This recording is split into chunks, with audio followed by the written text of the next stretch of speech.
All right, class. I'm going to be going over the tools we're going to be needing for our perspective assignment. So hopefully you've all got a T-square. Mine is a, 24-inch T-square. I got it off of Amazon.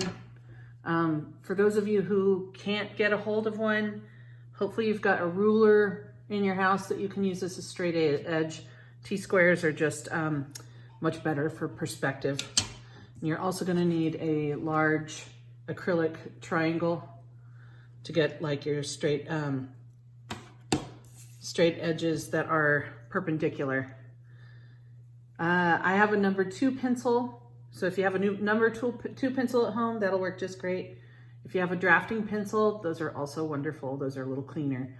I'm just going to use a number 2 so that you can see my lines really well too.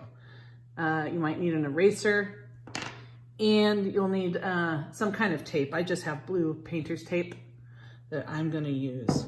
So if you watched my video, hopefully you all did, I'm going to show you how to set up your paper first. And I cut my paper down in size just because my camera wasn't able to pick up like a full sheet.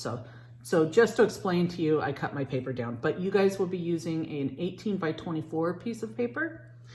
And the first thing we're going to do is square up our paper on our desk or a table. Hopefully you have a table that has a nice edge on it, or you might have a piece of drawing board that you work on that will work. I know some of us are at home and we might not have a square table or a hard edge on our table. We may have round tables. Do the best you can with this. But for me, the T-square is nice because you can put it right up against the edge of the table and it'll give you that nice straight edge that you're looking for. So when I'm getting ready to start, I want to put my T-square down on the table.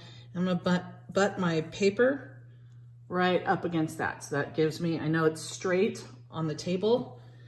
And then I'm going to take some pieces of my blue painter's tape. And I make sure that this is nice and straight. Okay. And I'm going to be putting that, let's see, hopefully you can see, maybe not, in the corners. Put it down so it's tacked down. Paper will not move. I'm going to do another one in this corner. And then I'm going to come down to these lower corners and tape those down too. If we were in class, I would be handing out what is called drafting dots. And they're really nice little circular pieces of sticker that holds your paper down, and they're really nice and flat. So now my paper is on the table. It's squared up. So this, you'll have your T-square can move up and down on the page to make your lines going across. And you'll use your acrylic triangle to make your perpendicular lines. So you're going to use these 2 tools. And those will give you your straight lines. First and foremost, though, I'm going to have you guys do a couple of, I'm trying to get this, let me see. My camera doesn't want to stay still. Let's see, I'm going to move this forward a little bit. Okay, maybe that'll work. Okay, so I want you to do a couple of practice runs on making 1-point perspective cubes or rectangles. So the first thing I'm going to do is make a horizon line or the eye level line on my page. So I'm just going to kind of pick somewhere in the middle of the page and draw a line across, and that you can mark these horizon line, or you can put EL for eye level. Sometimes that helps you if your page gets really confusing, like if people are doing like a lot of architecture or stuff, like sometimes these lines can get really hard to tell what's what, so some people mark them. The next thing I'm going to be putting in is a vanishing point, and I'm going to put that right in the middle of my horizon line somewhere. And I'm just going to make a little dot. Hopefully you can see that at home. I'll make it slightly bigger just in case.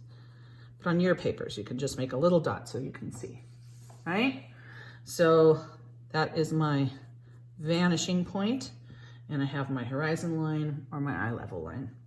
The next thing is to make a cube or a rectangle. You can do this above the horizon line or below it or on it. I'm just going to do one down here to show you guys.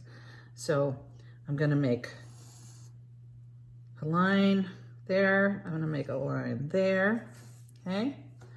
So now on this side, I'm going to use my triangle to make that end. And you can measure this out. I'm eyeballing it. But you want it everything to be very straight. Okay? So there is my square.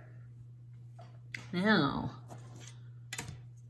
all these corners, I'm going to draw lines back to my vanishing point. Let's see.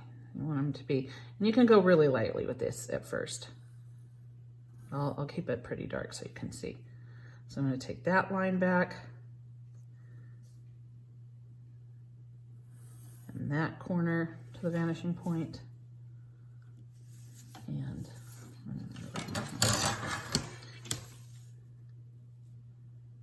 this corner back to the vanishing point.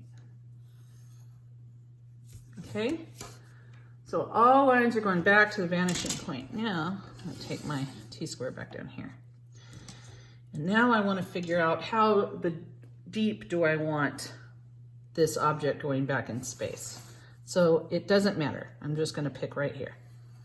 So that's the back end of my cube that's going in space, right? So now I have the depth, and I'm going to use this triangle to make that back line. So I'm going to use this corner as a guide, right? So that's a square going back in space, 1 point perspective. And I'll do one on the horizon line for you to see. And they don't all have to be squares. This one I'll do a bit of a rectangle. Okay, I'm gonna make that. I'm gonna go up here and make cross. I kind of overshot that. All right. So since this is on our horizon line, only two sides are going to go back. I'm not obviously going to see all four corners going back in space. Oh, just those two sides are going to go back if it's on the horizon line. Okay. And now I just need to figure out my depth. I'm just making it up randomly. So there's another one, okay? I'm sorry, my lighting is just terrible right now. And I'll do one above the horizon line just so you can see. So if it's above the horizon line, when things are above our horizon line, we are looking at the underside of it.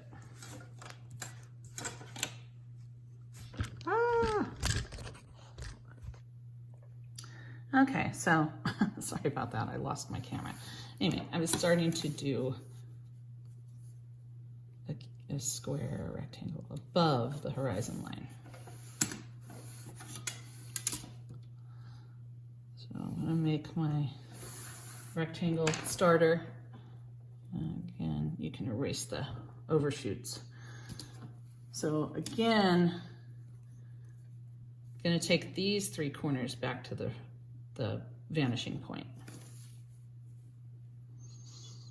And if you absolutely want to, for some people it helps them figure it out, you can do that fourth corner and make the box sort of see-through, like a glass cube, if that helps you grasp this better. But I'm not requiring that. I definitely do want you to do a few of these, just between 3 and 5, just to kind of, so you understand how this works. So my parallel line, now that I've got my depth, I'm gonna take that up, okay? So when something is below eye level, you're always gonna see the top of it. If it's above your eye level or your horizon line, you're gonna see the bottom of the object. If it's on the horizon line, you won't see the top or bottom, but you will see sides, okay? So I want you guys to do a little run through so you kind of understand what is going back where. I'm keeping this simple. We're not getting into 2-point perspective. We're gonna stick with 1 point. So everything's gonna go back in space to this one single point.